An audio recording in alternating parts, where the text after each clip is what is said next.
안녕하세요. 김태훈의 현명한 투자자 방송 시작하겠습니다. 본 영상에서 다루는 내용은 투자 권유가 아니며 각 개인의 투자 판단에 대한 책임을 지지 않습니다.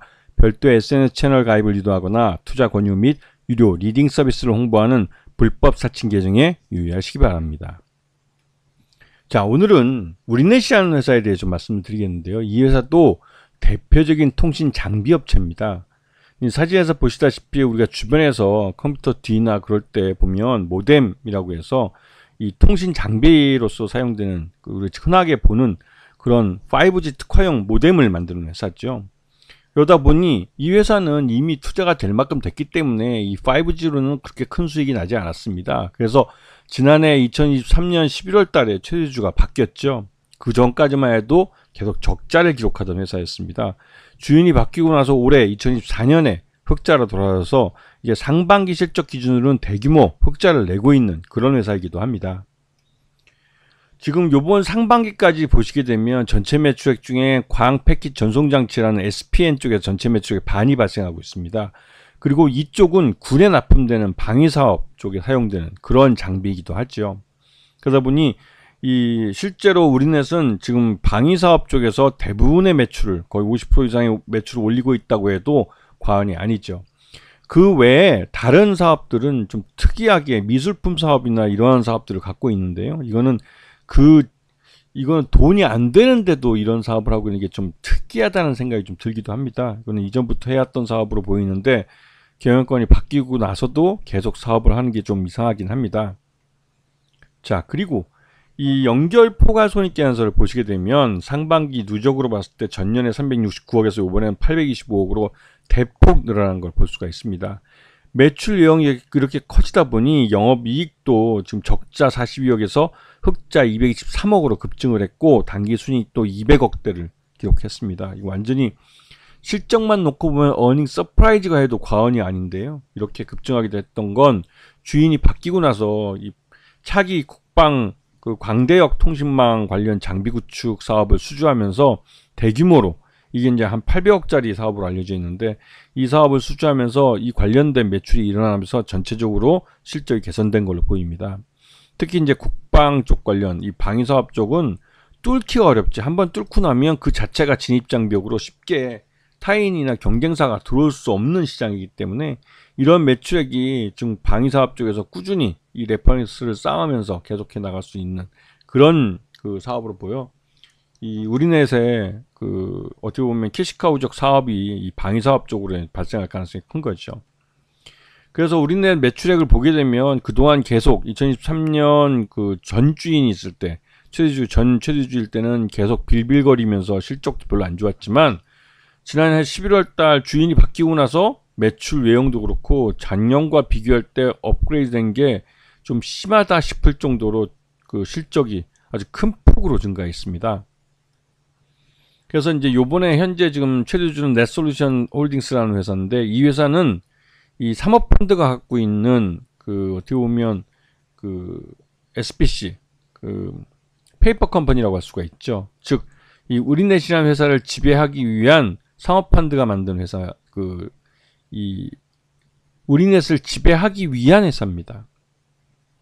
그 이름이 홀딩스라고 해서 지주회사처럼 느껴지긴 하는데 하여튼 이 회사는 지금 전 최대주인 그 세티밸류업 홀딩스라는 회사에서부터 주식을 넘겨받아서 최대주로 올라 있고 그 이후로 지금 실적이 갑자기 이제 좋아지게 된 것이죠. 그래서 사모펀드 쪽에서 투자를 뭐 제 타이밍에 아주 싸게 잘 사서 말 그대로 이제 1년에도 안 된 사이에 실적도 아주 크게 늘으면서 이 레벨업, 이 실적이나 이런 부분을 레벨업 시킨 거라고 볼 수가 있습니다.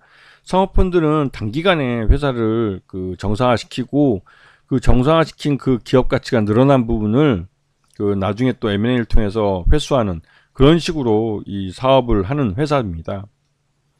자, 이 아까 말씀드렸던 차기 국방 광대역 통신망 관련 장비 구축 유지보수 위탁 계약을 요번에도 435억을 짜리를 계약을 했습니다. 작년에 800억짜리에 이어서 올해도 435억짜리 계약을 했는데요. 이 정도 계약을 하면 이게 국방은 말 그대로 마진도 많이 남는 산업이기 때문에 이런 큰 사업을 2년에 걸쳐서 굵직하게 이제 따내는 것은 나름대로 이제 국방 쪽에 관련 있는 인맥이나 나름대로의 이렇게 라인이 있기 때문에 가능했던 걸로 보이고, 지금 작년에 이어서 올해도 436억짜리 장비 구축 유지보수 계약을 맺었기 때문에 실적 개선이 계속될 가능성이 커 보입니다. 물론 이 사업 자체가 2034년까지 10년에 걸쳐 장기간 이루어지는 사업이기 때문에 단 첫째 연도에 뭐 미치는 영향은 그렇게 크진 않아 보이긴 합니다. 왜냐면 435억이라도 10년에 걸쳐 나누면 1년에 43억 정도밖에 안 되는 거기 때문에, 그래도 이러한 안정적인, 장기적으로 안정적인 그 일감을 확보하고 있는 회사라고 볼 수가 있는 것이죠.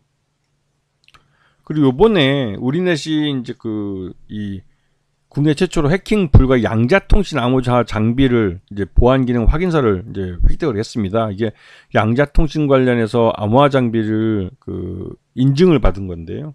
나름대로 이제 양자통신 암호 시장에 나름대로 뭐 선발을, 그러니까 먼저 진출했다는 의미가 있는 그런 것이라고 볼 수가 있습니다. 물론 이게 뭐 24조짜리 시장이라고 할지라도 당장 우리넷이 그 시장을 먼저 들어가서 먹을 수 있는 시장도 아니고, 아직 이제 양자통신 암호화 시장은 이제 만들어지고 있는 시장입니다. 그리고 우리나라가 어떻게 보면 가장 앞서 있는 시장이기도 하고 이를 상업화할 수 있는 시장이기도 한데, 아직까지는 이 양자통신 암호화 시장 자체가 수익이 나는 시장은 아니라는 게 시장의 전반적인 현실이죠.